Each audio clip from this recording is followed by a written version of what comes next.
créative. Donc aujourd'hui, je te parle d'un sujet, quelque chose auquel j'ai eu à faire face dans mon entreprise récemment, en fait, il n'y a pas si longtemps. Et donc j'avais envie de partager un petit peu ma réflexion et comment est-ce que je suis arrivée à une solution. Donc la question, c'est l'assistance virtuelle. Avoir un assistant ou une assistante virtuelle, comment faire pour choisir la bonne personne?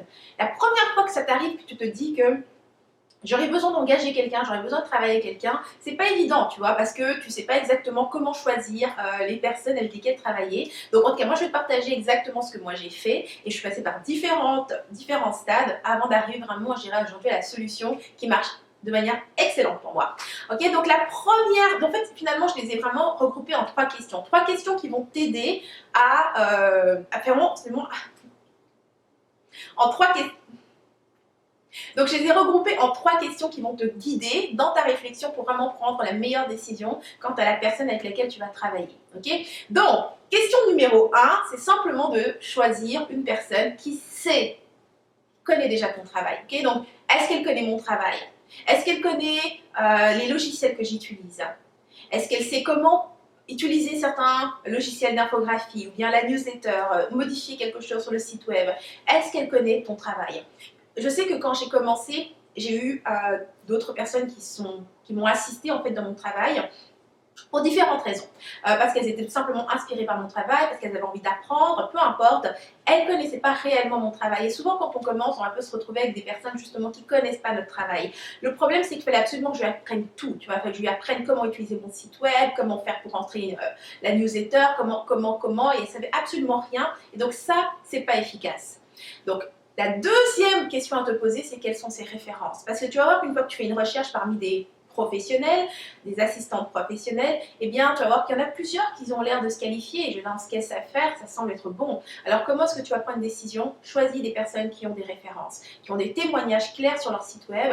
Et ce qui est cool, c'est quand tu vois les témoignages, ça te permet de voir un petit peu avec quel type de personne est-ce que cette personne travaille, avec quel type de personne est-ce que cette assistante a tendance à travailler, et voir est-ce que ça correspond à ton profil. Si tu vois, par exemple, que la majorité de ses clients, c'est, je sais pas moi, des personnes en politique, bah, toi, tu n'as rien à voir avec la politique, eh bien, c'est peut-être pas la meilleure personne pour travailler avec toi. Par contre, si tu remarques que la majorité de ces témoignages viennent de coachs ou bien des formateurs, des enseignants, donc des personnes qui se retrouvent être dans la même plus ou moins discipline que toi, donc tu peux aussi les voir, leur site internet de ces clients et voir un peu le genre de rendu, le genre de travail que font ces personnes. Donc si tu vois, tout ce travail t'inspire, alors il y a de bonnes chances pour que tu apprécies également de travailler avec cette personne, avec cet assistant. Bien évidemment, il y a toujours la question de la personnalité, mais voilà, déjà tu pars sur de bonnes bases en sachant qu'elle a de bonnes références. Et finalement, la troisième question qui a été très importante et que j'ai découvert un peu plus tard, c'est la question de l'intention. Quelle est ton intention dans le fait de travailler avec quelqu'un? Est-ce que tu cherches quelqu'un à qui tu vas déléguer ton travail, ou est-ce que tu cherches quelqu'un avec qui collaborer? Et l'approche est très différente. Au départ, quand j'ai commencé, je cherchais quelqu'un à qui déléguer du travail. J'avais remarqué qu'il y avait certaines tâches dans mon entreprise qui se répétaient souvent, et donc c'était pas nécessaire que ce soit moi qui les fasse. Donc je cherchais quelqu'un qui allait pouvoir simplement les faire à ma place. Ce que je me suis rendu compte, c'est que quand tu délègues simplement une tâche, donc tu prends quelqu'un qui a comme fonction finalement de simplement reprendre certaines tâches, eh bien ça ne fait pas avancer ton entreprise, dans le sens où elle va pas prendre la responsabilité de ce travail. Elle va simplement le faire. Je te donne un exemple, si par exemple tu lui demandes de te retranscrire un audio, par exemple, ou bien une vidéo, elle va te retranscrire mot pour mot ce que tu as dit dans ta vidéo ou dans ton audio, et elle va te renvoyer le document, donc avec la retranscription. Le travail est fait, mais est-ce qu'il est terminé? Non. Tu as peut-être encore du travail, toi, après, par exemple, de trouver un titre, faire une mise en page, ou bien encore mettre une page couverture, mettre des images, j'en sais rien, mais ça sera encore à toi de terminer, si tu veux, le produit. Alors que quand tu travailles en collaboration avec quelqu'un, la personne va plutôt avoir cette, ce désir qui est vraiment de comprendre, si tu veux, la vision globale avant de faire le travail. Et une fois qu'elle aura compris la vision globale, eh bien, non seulement elle va te faire ta retranscription, mais en plus de ça, elle va rajouter des éléments qui peuvent ajouter de la valeur à ce travail. Que ce soit des images, te créer ta page couverture, mettre des paragraphes là où ce sera nécessaire. Enfin bref, elle va vraiment te faire un job complet. Résultat, quand elle a fini et qu'elle te renvoie ce boulot, tu n'as absolument rien d'autre à faire. C'est prêt.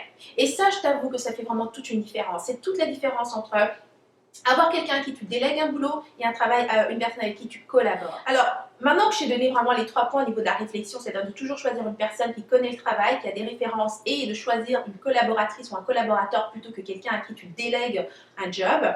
La dernière chose, c'est vraiment très important de ne pas sélectionner, et ça c'est plutôt un don't, donc ne pas faire, de ne pas sélectionner les collaborateurs, les personnes avec qui tu travailles en fonction de leur en fonction du coût en fait, combien est-ce que ça te coûte.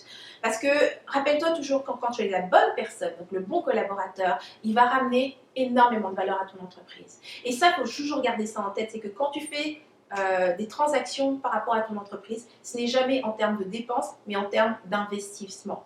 Toujours en termes d'investissement. Si tu gardes ça en tête, tu vas choisir toujours les meilleurs logiciels, les meilleures applications et les meilleures personnes avec qui travailler. Le prix n'est jamais l'indicateur. Okay. Donc voilà, ça termine l'inspiration que j'avais à te dire par rapport au fait de choisir en fait la bonne assistante.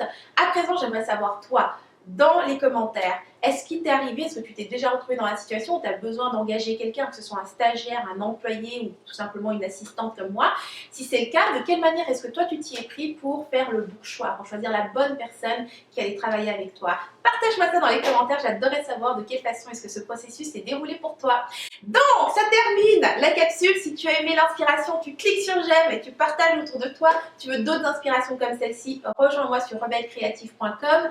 Tu t'inscris, tu recevras mes prochaines inspirations directement. Tu sais comment? Bah oui, de mon cœur, vers ton mail. Donc, c'était Henriette Ndaka. Je te dis à la semaine prochaine et d'ici là, agis comme rebelle créative. Vis à fond, sans culpabiliser, sans complexe et bien sûr, sans stress. Voilà.